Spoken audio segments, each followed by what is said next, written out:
9월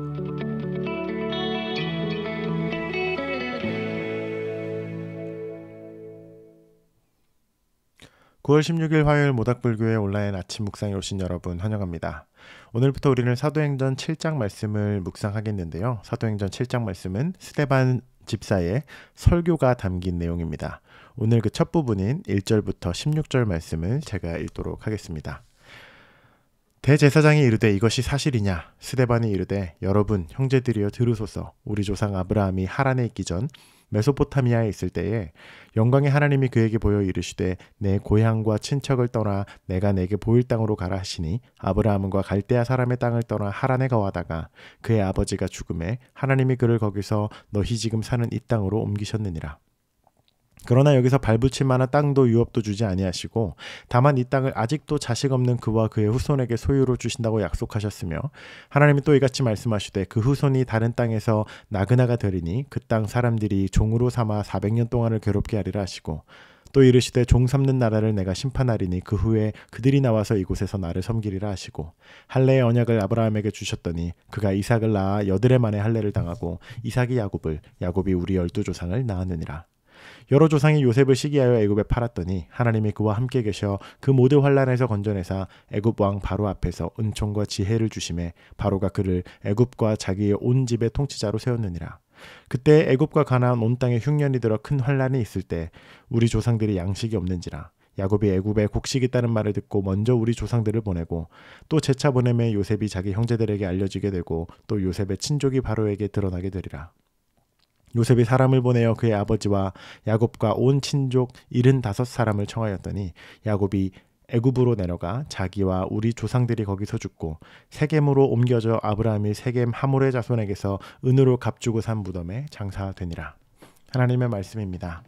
앞서 말씀드렸던 것처럼 오늘 이 스데반의 설교는요, 앞으로 이번 주 내내 우리는 이 사도행전 7장에 나오는 스데반의 설교를 들을 텐데 당시 상황을 우리가 상상해 본다면 예수님을 따르는 사람들은 굉장히 소수였고 예수님의 부활의 증인으로 살기 시작한 이 초대교회는 당연히 유대 종교 지도자들이나 당시 유대교 인구와는 비교할 수도 없는 소수였습니다.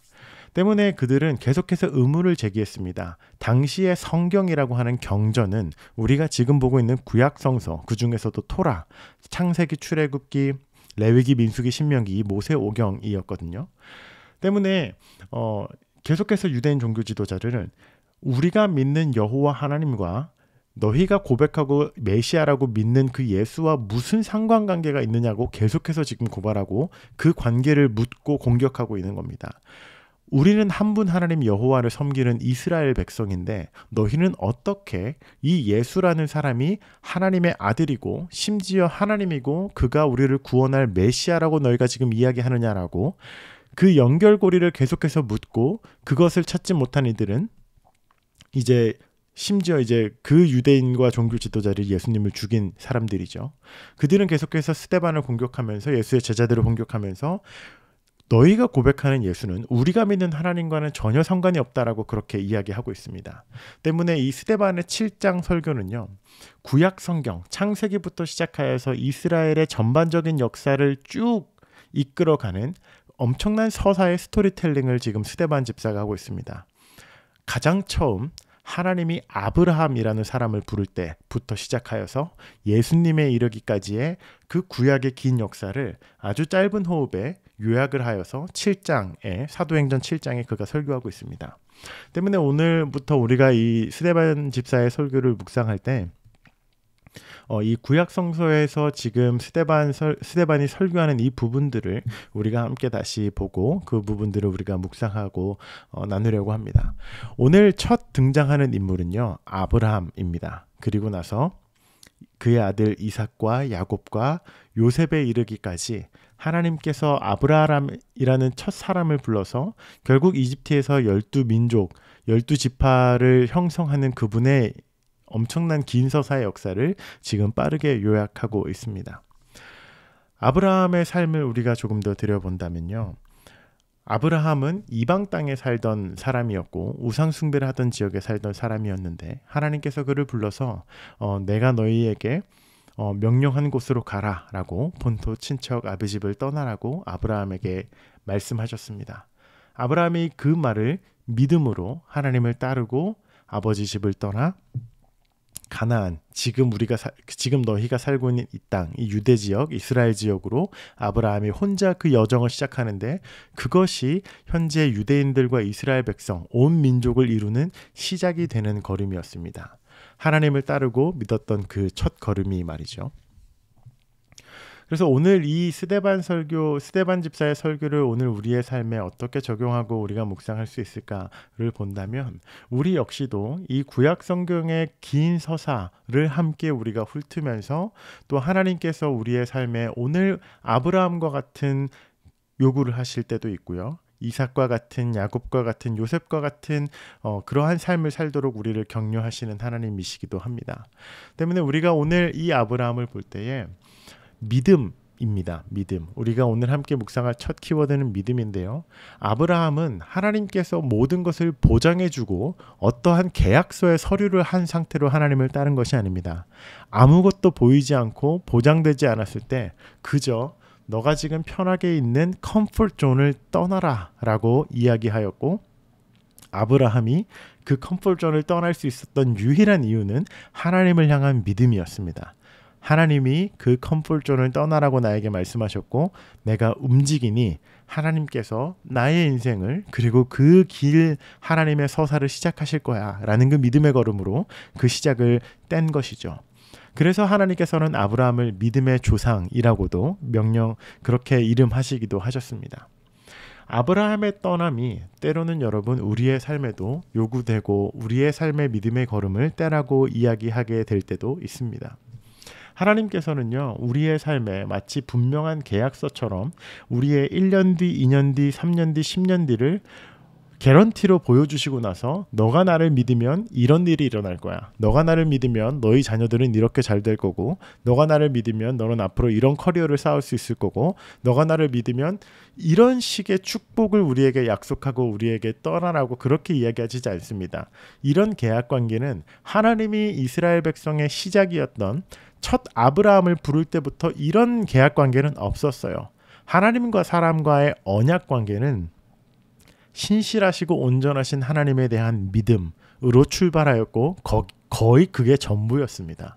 하나님을 향한 온전한 믿음, 온 창조를 주이신 그분이 나를 떠나라고 한다면 나는 기어코 기쁘게 그 걸음을 떼보는 겁니다. 이것이 우리의 믿음의 굉장히 중요한 부분이겠습니다.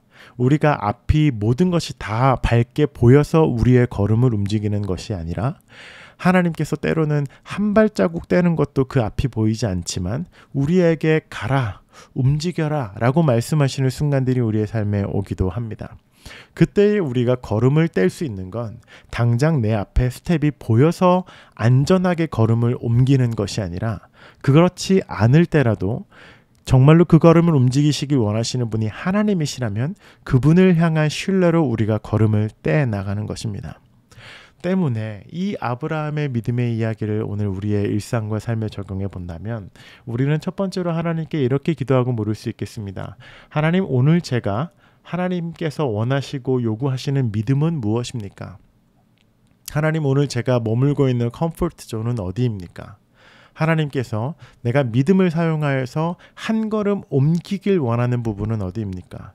그것은 우리의 재정에 관한 부분일 수 있고, 우리의 관계에 관한 부분, 심지어 우리 가족이나 자녀에 관한 부분일 수도 있고요.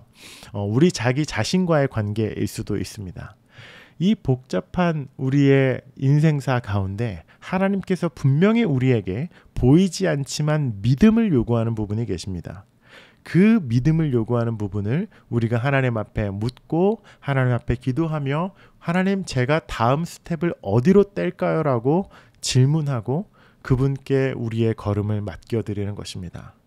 그럴 때 하나님께서 우리 마음에 믿음을 시험하시기도 하시고 우리에게 믿음을 더 더하여 주셔서 한 걸음 본토 친척 아비집을 떠날 수 있는 그 용기를 우리에게 주시게 됩니다. 때문에 우리의 신앙의 여정은 보이지 않는 미지의 세계를 가장 분명하신 분과 손을 잡고 걸어가는 여정과도 같습니다. 하나님께서 우리의 앞길을 모두 다 훤히 보여주시고 뛰어가게 하지 않으실 수도 있습니다. 그러나 앞이 보이지 않아도 우리를 인도하시는 하나님을 온전히 신뢰하는 마음으로 그분의 손을 꼭 잡고 한 걸음 한 걸음 떼나가는 일은 아브라함이 그 걸음을 뗐듯, 이삭이 그 걸음을 뗐듯, 야곱이, 요셉이 그 12지파가 그렇게 만들어졌듯 그 거대한 하나님의 서사에 우리도 믿음의 이야기를 써나갈 수 있는 것입니다. 하나님께서는 그 믿음의 이야기를 오늘 여러분의 인생에서, 우리의 인생에서도 계속해서 써나가는 중이십니다. 여러분은 그 한 장에 여러분께 주어진 이 시간을 믿음으로 어떻게 결단하고 들이시겠습니까? 하나님을 향한 그 믿음의 걸음을 떼는 오늘 하루가 되시길 축복합니다. 제가 기도하겠습니다. 본토 친척 아비 집을 떠나 내가 너에게 보여줄 땅으로 가라 라는 그 한 문장으로 아브라함을 부르셨던 하나님, 때로는 주께서 우리의 삶에 요구하시는 믿음이 있음을 봅니다. 우리의 관계와 우리의 재정이나 우리의 커리어나 우리의 미래나 우리의 염려나 이 모든 것에서 주님, 우리는 참 믿음이 필요합니다. 하나님, 우리가 어디로 가야 할까요? 하나님이 우리를 이끄시는 그 곳과 그 길이 어디일까요를 겸손히 묻는 자들 되게 하시고, 주께서 우리를 이끄시는 그 걸음을 따라 한 걸음 한 걸음 주께 나아가는 우리가 될 수 있도록 주여 우리를 인도하여 주시고 우리에게 날마다 믿음을 더하여 주시옵소서. 감사드리며 예수님 이름으로 기도합니다. 아멘. 오늘 하루도 주님 안에서 그 믿음의 걸음을 걸어가는 여러분 되시길 축복합니다.